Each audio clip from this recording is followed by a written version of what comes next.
Look who's back! Yeah, I know I already uploaded a couple other reviews before this, I know. But I'm putting this as my official saying here I'm back video because this is the thing that was actually planned for this month. I'm done with the backup stuff. Now we can actually focus on what's actually planned here. So, what's up? What's happening? What's going on, everybody? Welcome back to Animation Edition. You know, this is for anything and everything animation, including TVs and movies as well. I'm your host, Jackson Small. Welcome to the month of May. And let's start with our first marathon, and honestly our only big marathon for this month. Invasion of the Apes, where we're going to be taking a look at every single one of the Planet of the Apes movies, which I've never seen before, so these are all first-time watches for me. And it's a franchise I've always been fascinated with, but I've never really had the time to fully watch it and dive into it. So, this should be a very fun and very interesting marathon. So, let's go ahead and start with the classic original released in the 1960s, Planet of the Apes. Going in, my expectations were kind of in the middle, because it is hailed as a beloved classic, you know, like all the other older movies, but at the same time, sci-fi usually isn't really my thing. I'm not a big Star Wars fan. I freaking hate Star Trek, so this movie was going to have to really try to pull me into it.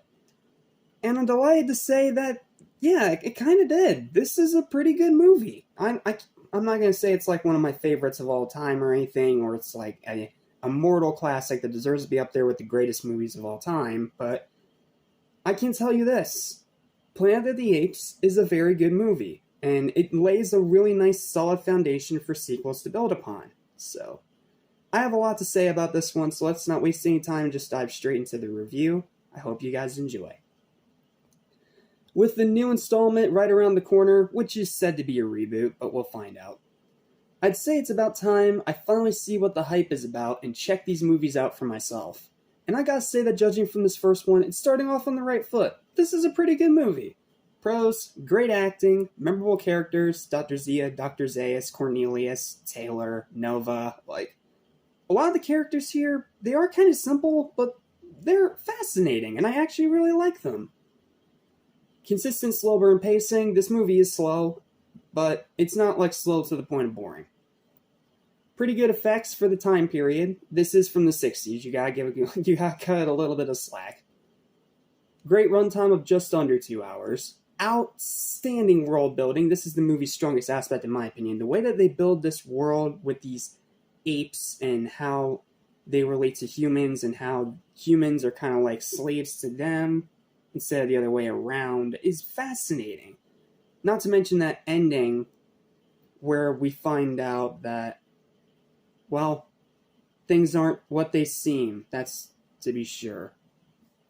High tension, this movie has a lot of high tense scenes, especially when you have Taylor and the guard apes. Like, really good scenes of really good tension. So, they definitely nailed that one.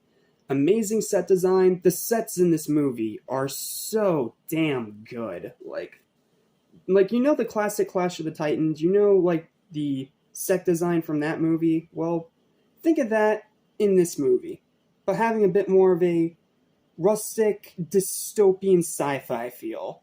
And it actually works really well, and the sets themselves are really, really cool. Like, they did a great job with the set design. Eerie, foreboding atmosphere. Many moments in this movie, it's actually pretty eerie and foreboding, especially when it starts off, because it starts out with just these 3 astronauts that land on a planet. They crash land on a planet. It was initially 4, but the third one ended up dying because something ended up happening to her cryopod. So now you have these 3 guys just exploring this barren land, which we later come to find out as the Forbidden Zone. And then the apes attack, and everything you thought you knew about the movie immediately swings the other way. It's really interesting, not to mention, it does get very, very eerie, because a lot of scenes in this movie, even during scenes with the apes, there isn't a lot of music. So it gives like this uneasy quietness to it, like, where are the apes at? Where are they gonna jump out and get Taylor? Or scenes like that. It's really good. Really, really good. some pretty frightening concepts that do push the boundary of its rating. This movie's PG-13, but it actually really pushes those with some of the concepts and dialogue it throws in here that imply certain things.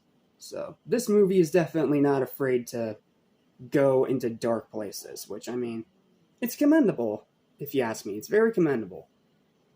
Strong writing. This movie's writing is admirably strong and very well made. Great music. Like I said, doesn't have a lot of music, and there is a lot of moments of it being very eerily quiet, but when there is music, including that iconic score from the opening of the movie, it's pretty good. It's pretty good music. I do like it. And the directing is solid. That being said, though, this movie does have a few problems that we do need to talk about, as I'm losing my voice. I'm sorry.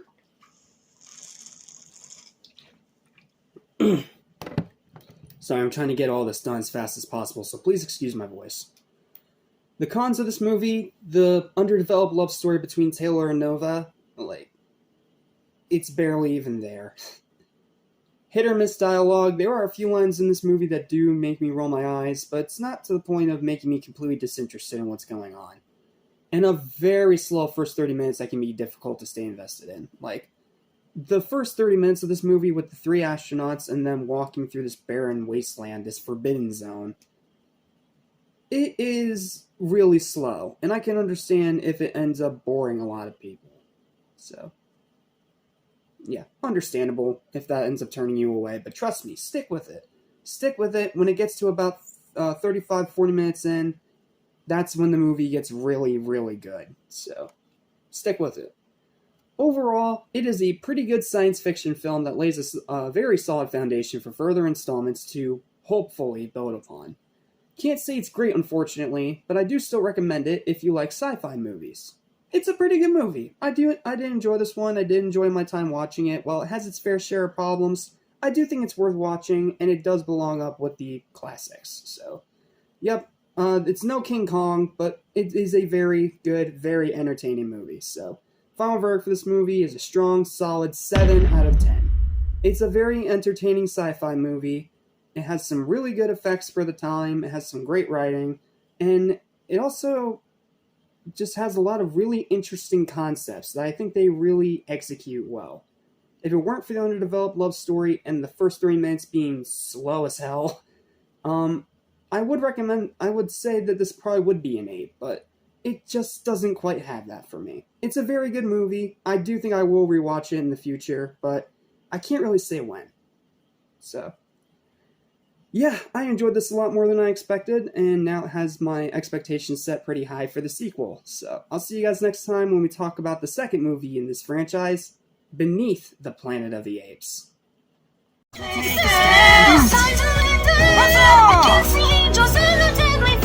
We cannot take it anymore. The time has come. We're ready for